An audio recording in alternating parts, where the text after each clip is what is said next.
स्वागत है आप सबका जेन्स गवर्नमेंट एग्जाम्स अकेडमी में। मेरा नाम है प्रखर जैन और आप देखना शुरू कर चुके हैं the daily current affair show. आइए देखते हैं 27 जुलाई 2020 की मुख्य खबरें।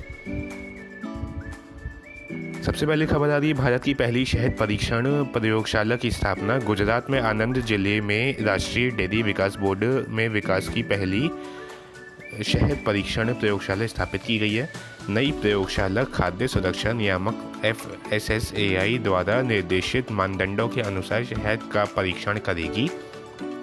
शहद की शुद्धता, मिलावट, रासायनिक पदार्थों, अवशेषों, भारी धातुओं या एंटीबॉडी की जांच की जा सकती है। उच्च गुणवत्ता शहद निर्यात को बढ़ावा देगा और किसानों की बेहतर दर सुनिश्चित करेगा। अगली खबर है, विश्व इन वाइट्रो फर्टिलाइजेशन दिवस 25 जुलाई को हर वर्ष मनाया जाता है। यह बांझपन के उपचार में इन विट्रो फर्टिलाइजेशन तकनीक के सार और महत्व का प्रतीक है।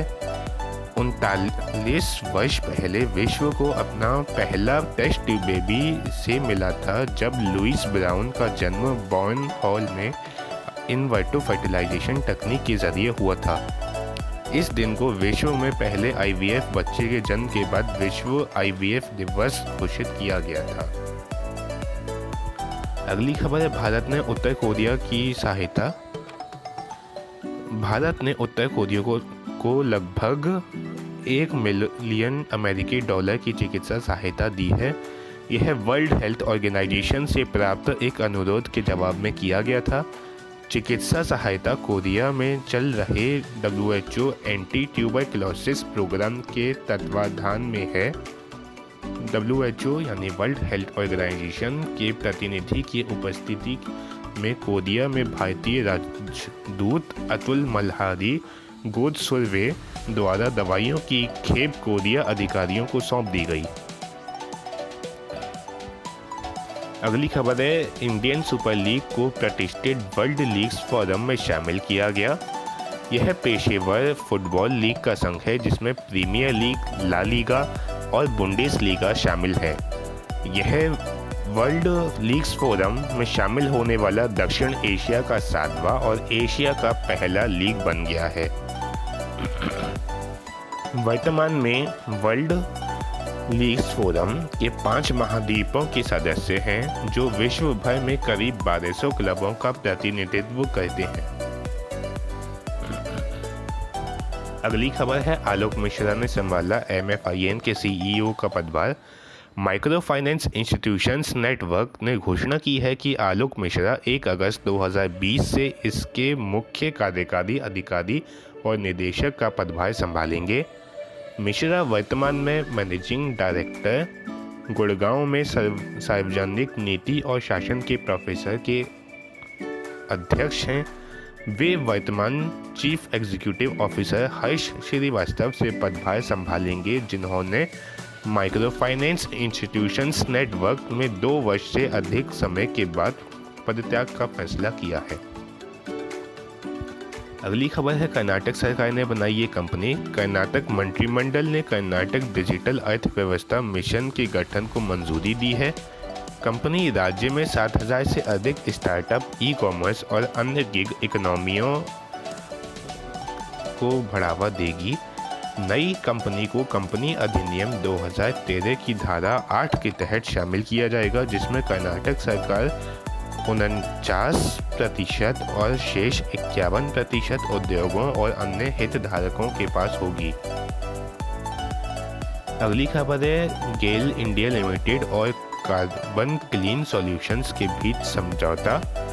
गेल इंडिया लिमिटेड और कार्बन क्लीन सॉल्यूशंस लिमिटेड ने भारत में संपीडित बायोगैस CBG मूल्य श्रृंखला में परियोजना विकास के अवसरों की खोज के लिए एक समझौता ज्ञापन पर हस्ताक्षर किए हैं।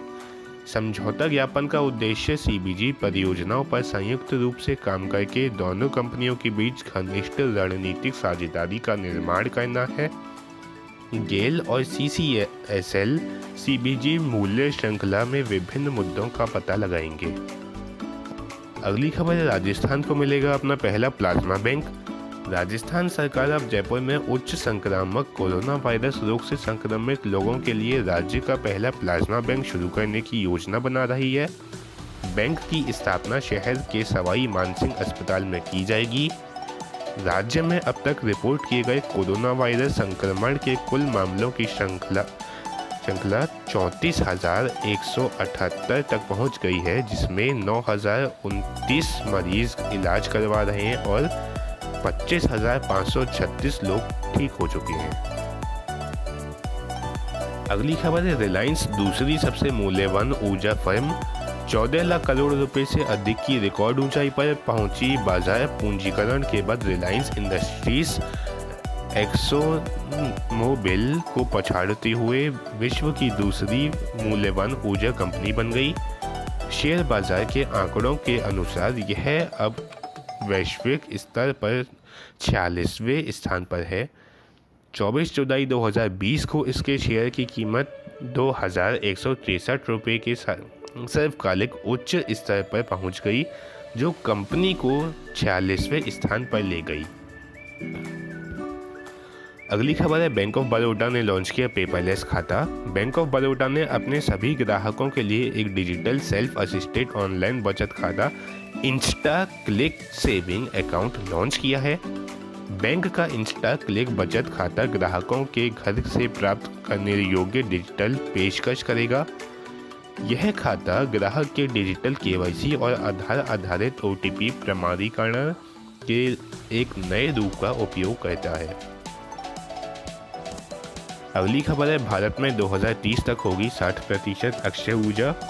भारत में 2030 तक स्वच्छ स्रोतों से स्थापित बिजली उत्पादन क्षमता का लगभग 60% होगा। अक्षय ऊर्जा क्षमता 2030 तक 510 गीगावाट को छू लेगी, जिसमें 60 गीगावाट जल विद्युत भी शामिल होगा।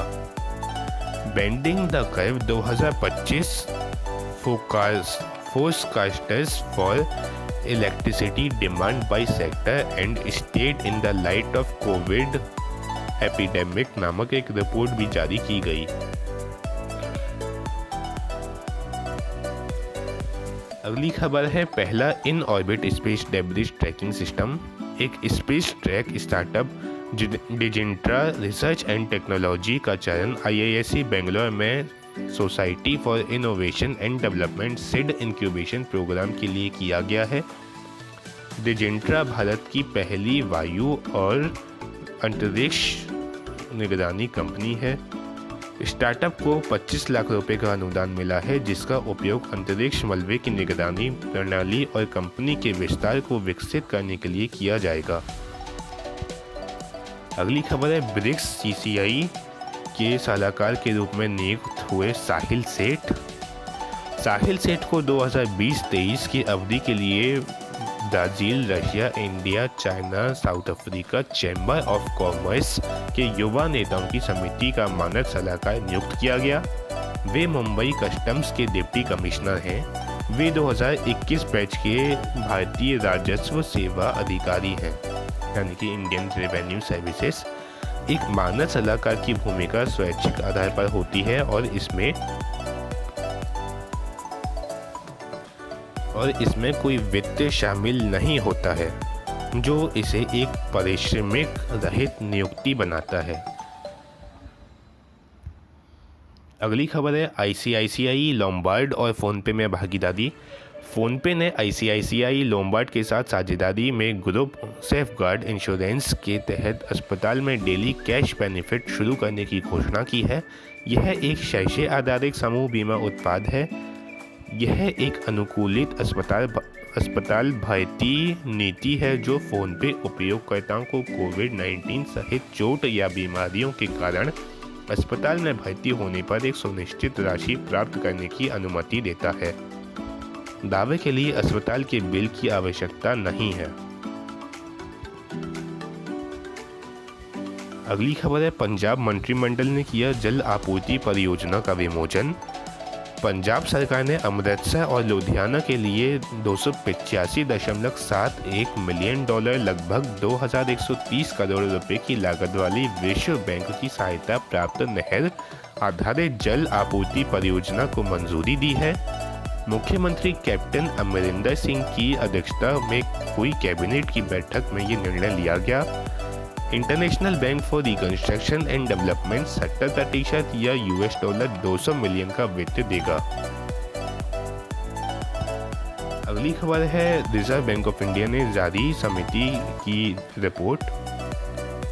भारतीय रिजर्व बैंक ने अपनी वेबसाइट पर committee for analysis of QR quick response code की रिपोर्ट डाली है। समिति का गठन 23 दिसंबर 2019 को RBI द्वारा प्रोफेसर DB पाठक की अध्यक्षता में किया गया था। डिजिटल भुगतान की सुविधा के लिए भारत में क्विक रिस्पांस QR कोड की प्रचलित प्रणाली की समीक्षा करने और सिफारिशें प्रस्तुत करने के लिए इसका गठन किया गया था। अगली खबर है national payments corporation of India ने लॉन्च किया UPI ऑटोपे फीचर। NPCI ने ग्लोबल फिनटेक फेस्ट से एक वर्चुअल इवेंट में अपना one stop fintech payment solution UPI autopay launch किया है। यह आवर्ती भुगतानों के समर्पित है और इसका उपयोग कई वित्तीय उद्देश्यों जैसे कि उपयोगिता भुगतान, ट्रेन टिकट आदि के लिए किया जा सकता है। ग्राहक 2000 रुपये तक के लेन देन के लिए अपनी UPI ID या QR स्कैन के माध्यम से ई-मैंडेट बना सकते हैं। अगली खबर है कोविड-19 लॉ लैब पहल शुरू। हाल ही में कोविड-19 लॉ लैब पहल शुरू की गई है। यह राज्यों के 190 से अधिक देशों के कानूनी दस्तावेजों को इकट्ठा करता है और राज्यों को महामारी का प्रबंधन करने के लिए मजबूत कानूनी ढांचे को स्थापित करने और लागू करने में मदद करता है। इसका लक्ष्य यह सुनिश्चित करना है कि कानून व्यक्तियों और समुदायों के स्वास्थ्य और भलाई की रक्षा करें। नई लैब www.covidlawlab.org पर यूनाइटेड नेशंस डेवलपमेंट प्रोग्राम और वर्ल्ड हेल्थ ऑर्गेनाइजेशन की संयुक्त परियोजना है। अगली खबर है बायोटेक विकसित करेंगे यूरोपीय संघ और भारत। भारतीय प्रौद्योगिकी संस्थान यानी कि बनारस हिंदू विश्वविद्यालय गंगा और गोदावरी नदियों में बहने वाले सीवेज जल के शुद्धिकरण के लिए एक जैविक प्रौद्योगिकी आधारित जल उपचार प्रणाली विकसित करेगा।